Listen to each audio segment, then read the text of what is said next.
soon as this hit and it became super apparent what was going to be happening in terms of the economic shakedown, I was like, we got to get Ramit back on the show. You have such an individualized take. Like, so many people are talking at a very high level about the economy and all that, but I think it still leaves a lot of people paralyzed in terms of what should I be doing right now today.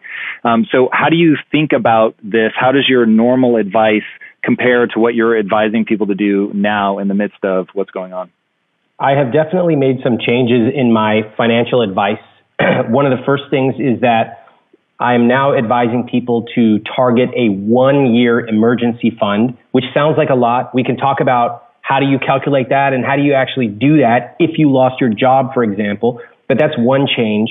Another thing that I've really been talking to people about is the psychological mindset of how to take action right now. And, there's a little framework that I've been sharing with people, which is step one is you have to accept reality. And that means that, for example, if you're a waiter, your job's not coming back for a long time.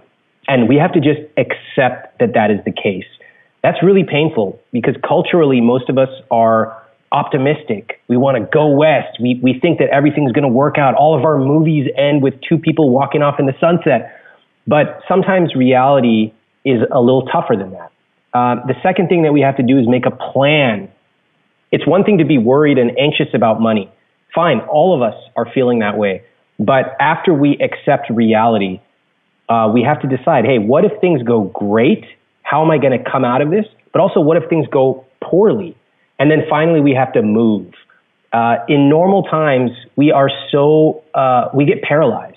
And if you think about it, if you're driving down the freeway and you see something in the middle of the road, what's the first thing you do? You slam on the brakes. It makes sense.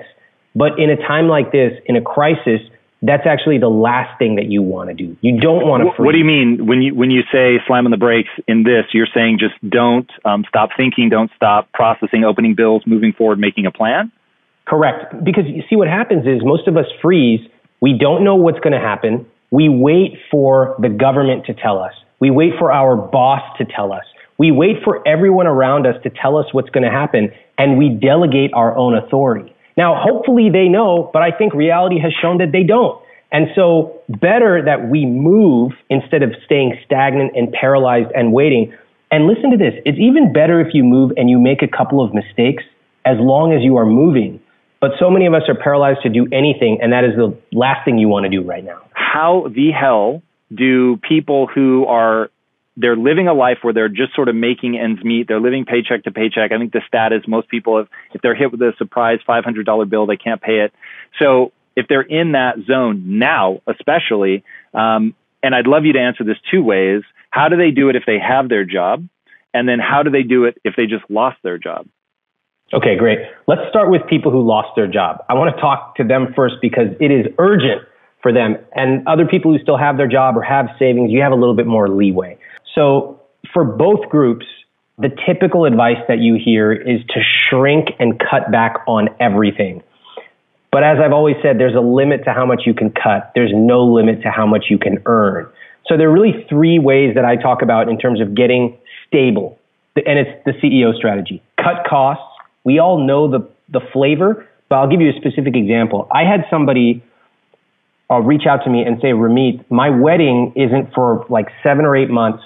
What do you think I should do? And I said, without missing a beat, I said, you got to cancel it. And as someone who has planned a large wedding, I know how painful that is to just think of all the money lost, all the planning, all the time. But at a time like this, money in your pocket is worth more than money in your pocket later. So money in your pocket now is worth more than money in your pocket later. That means if you have to cancel certain things that are going to incur fees later, fine. Deal with the fees later, but get the money in your pocket. That's C. E, earn more. We can talk about earning more in a second, but there's a whole opportunity there to start businesses and start earning more. O is really something that a lot of people haven't thought about right now. So whether you have a job or not, you can call up the companies that you owe money to or you transact with, and you can get some surprisingly great results. For example, your student loan company. If you guys owe student debt, if you owe credit card debt, if you have a cable bill, a cell phone bill, or even a landlord, you pick up the phone and this is what you say. You say, I've been a good customer for 3 years. COVID-19 is making it difficult for me to be able to pay my bills like I usually do. I'd like to know what options you have available for me. And my readers have used this script. A lot of them have gotten their payments paused with no finance or interest charges, and some of them have even gotten rent waived. So there's a lot of opportunity. You're talking about possible hundreds or even $1,000+ with one phone call. That is how you start. Here's what's interesting about do or die times. I don't wish them on anybody, but it is really fascinating when you're backed into a corner, the reserves emotionally that you find. And this is one of the things I find so interesting about your background, that you studied psychology. So what is it that makes people so reticent to pick up that phone, and how do you help them over that hurdle? Because some people will hear the logic of, hey, $1,000 with a single phone call, they're going to do it. Other people still won't. That phone's still heavy. How do you approach people that are hesitant? I remember hearing a podcast interview with a former Navy SEAL, and he said, when other people do push-ups, they get tired. The more push-ups I do, the stronger I get. And I just thought it was such a beautiful reframe that when things get hard, we can actually get stronger. So, so many of us wish for things to be easier. And the first question they ask when they hear that script is, can I text them or email them? And that's the wrong question to be asking, because what you're really saying is that phone scares me, or calling up somebody and asking for what I want scares me. So is there some shortcut I can take? And I would challenge everyone here, just like you said, I wouldn't wish these times on anybody. But in these times, they give us the opportunity to really rise up and become bigger than who we previously were. And so if the phone scares your past self, maybe your current self looks around and says, you know what? It's time for me to find a way to overcome that fear. So that is my hope for everyone here. The phone call is actually the smallest part of how you can transform yourself right now. In retrospect, when you look back on this 5 years from now, you're going to look back and say, I can't believe that phone call, or I can't believe starting a business and posting something on Instagram, selling something for $50 scared me, because look how far I've come. But you have to pick up the phone, or you have to post that first sale right now to know that you can actually be bigger than you thought you could. It's so rare to hear someone going on offense with their money. Most often, like 99% of the time, people are playing life on defense, especially with their money. I guess I spent that much. Nobody taught me about money. Oh, there's no way to make money, on and on and on. And even in the relatively simple area of cost cutting, you were like, no, that. I'm going after it. I'm going to become an animal, as you put it. And so you don't have to have that aggression in every part of your life. I think at a certain point it would become counterproductive maybe, but just to pick that one zone and say, I'm going to dominate this. And whatever winning means to you. So let me give a couple of suggestions for people for how you can start, and then how you can take it to the next level if you want to. First off, with cutting. One common mistake that people make is they just try to cut a little bit of everything. 5% here, 5% there. Life sucks when you do that. And the classic thing we've all heard is $3 lattes, blah, blah, blah. Saving $3 lattes is not going to change your life at all, okay? I've run the math. You save it for 60,000 years, maybe you end up with some real material savings. None of us are doing it.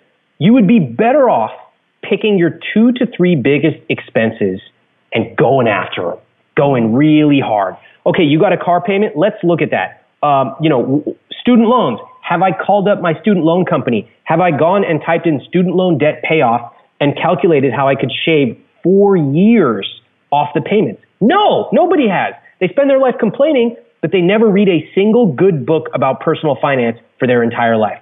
So pick 2 areas, 2 to 3, target 10, 15% savings. If you can achieve those, you don't have to worry about cutting back on $3 lattes. Those 2 to 3 big expenses can be amazing. Now, if you want to go all the way, like to what you did, you can get aggressive and you can start cutting everything. But I would recommend, because money is also a psychology game, is you want to get a couple of wins under your belt first.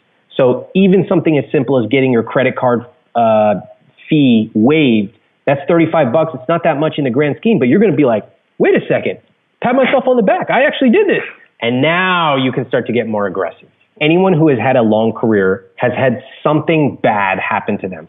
I was laid off from my own company.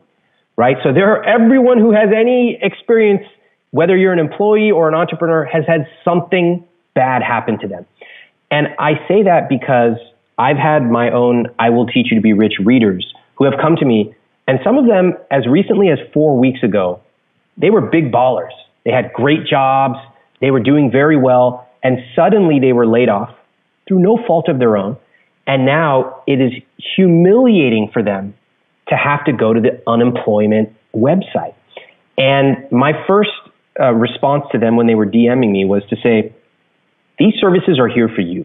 You should not feel embarrassed about taking advantage of them. They are here for you. So if it's a matter of pride or it's a matter of feeling bad, put it aside, right? Rewrite that narrative in your head that I'm a failure, because you're not. And go take advantage of every resource you have available. Unemployment is one. You should do that first thing if you've been laid off. You should also take a look at what you can control with your expenses. So let's talk about that 1-year emergency fund. What is that? A lot of people mistakenly think, hey, I make $60K a year. My emergency fund needs to be $60K. There's no way I can save $60K. That's crazy. Well, you don't need $60K in full for your emergency fund. So let's break it down. The way you do it is you imagine what is the minimum amount of money you need to live to cover your rent. If you or your partner got laid off, you would probably be cutting back quite a bit. Okay, how much does that cost? Then you say, all right, I am going to take everything that I can and put it in an emergency fund in cash, just a simple high yield savings account. You don't need anything fancy. Now, a lot of people already have some money in savings. They've just never thought of it as part of an emergency fund.